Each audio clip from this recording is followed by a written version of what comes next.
नमस्कार मेरे प्यारे साथियों, कैसे हैं आप। स्वागत है आपका मेरे YouTube चैनल पर। दोस्तों, अभी मध्य प्रदेश पुलिस कांस्टेबल का मेडिकल ऑलमोस्ट हो चुके हैं। अभी जिन लोगों को री मेडिकल मिला है उन लोगों के भी हो जाएंगे। अभी आपकी जो वेरिफिकेशन हो जाएगी, पुलिस वेरिफिकेशन हो जाएगी, उसके बाद आपको ज्वाइनिंग भी दे दी जाएगी। और ट्रेनिंग सेंटर्स के आपको ऑलरेडी पता चल ही चुका है कि कहाँ आपको जाना है।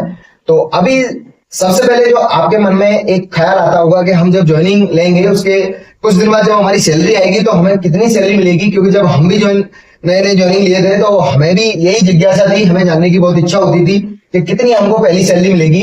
तो यही मैं आपको आज बताने वाला हूं, क्योंकि 70-80-90% का जो एक रूल है मध्य प्रदेश सरकार द्वारा जो चलाया गया है दिसंबर 2019 से, उसके अकॉर्डिंग आपको अभी कितनी सैलरी मिलने वाली है वो मैं आपको बता रहा हूँ। और जेन्युइन है, जो है वो है, फालतू की इधर उधर की बातें करने का कोई मतलब नहीं है। बहुत सारे यूट्यूबर को मैंने देखा है कि उसमें पता नहीं क्या क्या जोड़ के बता रहे हैं, तो मैं आपको बता रहा हूँ वो जेन्युइन है।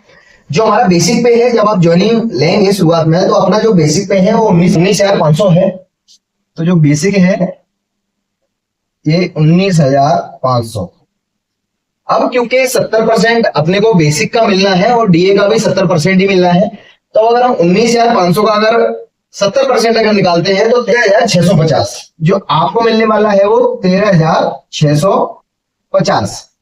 अभी जो फिलहाल में जो डीए चल रहा है, अगर मैं इस मंथ की बात करूं, इससे पहले वाले मंथ की जो अभी सैलरी आई थी तो 50% डीए के हिसाब से आई थी। अगर अभी आप देखोगे तो अभी आपको 55% के हिसाब से मिलेगा, होता है 7,507, लेकिन आपको इसका 70% मिलने वाला है, तो इसका भी हमको 70% निकालना पड़ेगा।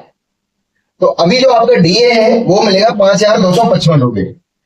डीए मिलेगा आपको 5,255 रुपए, ठीक है ना। अदर अलाउंसेस में अभी आपको 1,000 रुपए के समथिंग मिलेंगे, 900 कुछ है, मैं 1,000 लेके मानता हूं अदर में।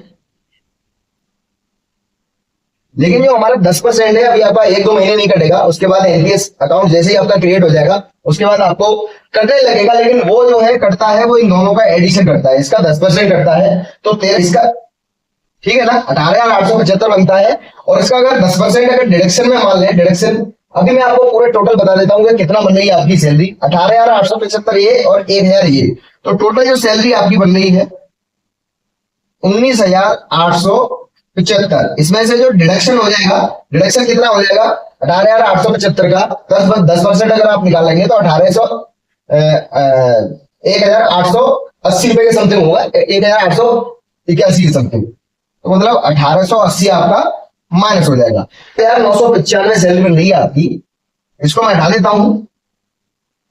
जो इन एंड सैलरी आपको मिलेगी 17,819 समथिंग इतनी मिल रही है। मतलब 18,000 के समथिंग आपको अभी सैलरी मिलेगी। आपसे पहले जो जिन्होंने ज्वाइनिंग दी थी, आपसे पहले जब वाला जो बैच है उसको 17,000 16,000 कुछ मिली थी। आपको थोड़ा सा फायदा है इसमें, लेकिन अगर आप 1 साल कर लोगे फिर आपको 80%, 2,500 का फिर फायदा, 2,500 का फिर फायदा, 2,500 का फिर फायदा, ठीक है। इसमें अपन कुछ कर नहीं सकते। लेकिन जो आपको जो अभी जो सैलरी मिलने वाली है वो 17,819 के करीब मिलेगी। इसके अलावा आपको एचआरए मिलेगा। जब आप ट्रेनिंग से आ जाओगे तो इसमें 1,600 रुपए और जोड़ देना, अगर आपकी बी ग्रेड की सिटी है तो, और अगर सी ग्रेड की है तो 5%, और ए ग्रेड की इंदौर भोपाल अगर है जबलपुर वगैरह तो आपको 2,200-2,300 का समथिंग मिलेगा। तो ये और जोड़ लेना जब आप ट्रेनिंग कर लोगे। लेकिन अभी आपको जो ट्रेनिंग में जो इनहैंड सैलरी मिलेगी 17,820 रुपए के समथिंग मिलेगी बस।